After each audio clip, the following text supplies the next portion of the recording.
నమస్తే. Welcome to Andhra Prabha. This is Tejaswi.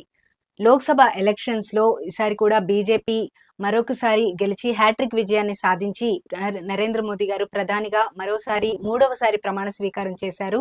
చరిత్ర సృష్టించారని చెప్పాలి. అయితే దీనికి సంబంధించి మనతో మాట్లాడడం కోసం Telangana state social media member Karunasri గారు మనతో పాటు ఉన్నారు. ఆవిడతో మాట్లాడదాం. నమస్తే అండి. నమస్తే. ఎలా ఉన్నారు మ్యామ్? బాగున్నాం. సో థర్డ్ టైం ప్రధానమంత్రిగా మరొకసారి ప్రమాణ స్వీకారం చేశారు నరేంద్ర మోదీ గారు. మీరు ఎలా ఫీల్ అవుతున్నారు? చాలా సంతోషంగా ఉంది. యాక్చువల్‌గా నేనే కాదు, దేశంలో ఉన్నటువంటి 140 కోట్ల ప్రజానీకం కూడా చాలా సంతోషంగా ఉన్నారు. థర్డ్ టైం ప్రధానమంత్రి అంటే సెకండ్ పర్సన్ నరేంద్ర మోదీ గారు చరిత్ర సృష్టించారని చెప్పాలి. సో ఎక్స్పెక్ట్ చేశారా థర్డ్ టైం కంపల్సరీ వస్తుంది, మళ్ళీ నరేంద్ర మోదీ గారు ప్రమాణ స్వీకారం చేస్తారు అని చెప్పి?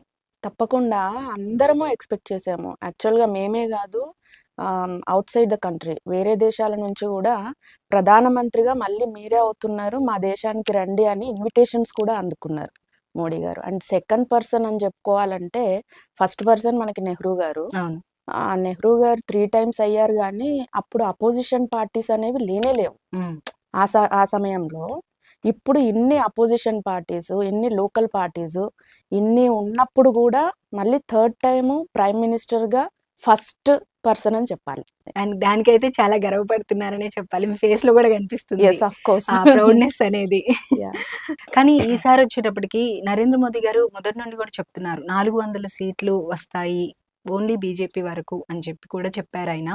అయితే ఈసారి చూసేటప్పటికి లాస్ట్ టైం తో కంపేర్ చేస్తే సీట్స్ తగ్గాయి. ఎక్స్పెక్ట్ చేశారా సీట్స్ ఇలా తగ్గుతాయి, మిగిలిన పార్టీస్ తో కలిస్తే కానీ మనకి ప్రభుత్వాన్ని ఏర్పాటు చేయడానికి సరిపోయే అన్ని సీట్స్ రావు అని చెప్పి ఎక్స్పెక్ట్ చేశారా? యాక్చువల్‌గా ఎక్స్‌పెక్ట్ చేయలేదు తగ్గుతవి సీట్స్ అనేది. ఇది కూడా పార్టీకి ఒక రకంగా ఒక మెసేజ్ అన్నమాట. అంటే ఎక్కడ మనం మిస్టేక్ చేసాము అది సరిదిద్దుకునేటువంటి ఒక ఛాన్స్ అని అనుకోవాలి. అంటే ఎందుకు సీట్లు తగ్గాయి అనుకున్నారు మీరు? అంటే రాహుల్ గాంధీ గారు పాదయాత్ర చేయడం వల్ల కావచ్చా, లేదంటే ప్రజల్లో వ్యతిరేకత ఎందుకు వచ్చింది? దట్టు ఏంటంటే మనకి అయోధ్యలో రామ మందిరం అనేది చాలా హైలైట్ అయింది. కానీ చూసుకుంటే అయోధ్యలోనే సీట్స్ అనేవి తక్కువ వచ్చి అక్కడే ఓడిపోయారు. రీజన్ ఏంటంటారు? యాక్చువల్‌గా మనము మొదటి నుంచి కూడా చూసుకుంటే కాంగ్రెస్ అన్ని అబద్ధాలతోనే గవర్నమెంట్ ఫామ్ చేసింది.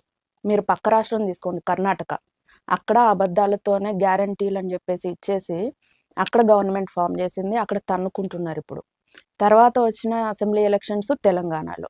ఇక్కడ కూడా 6 గ్యారంటీలు అని చెప్పేసి అబద్ధాలు చెప్పి ఈ రాష్ట్ర ప్రజల్ని మోసం చేసి 100 రోజుల్లోనే 6 గ్యారంటీలు 6 హామీలను తీరుస్తామని చెప్పేసి గవర్నమెంట్ ఫామ్ చేసింది. దీన్నే మొత్తం దేశమంతా అప్లై చేశారు.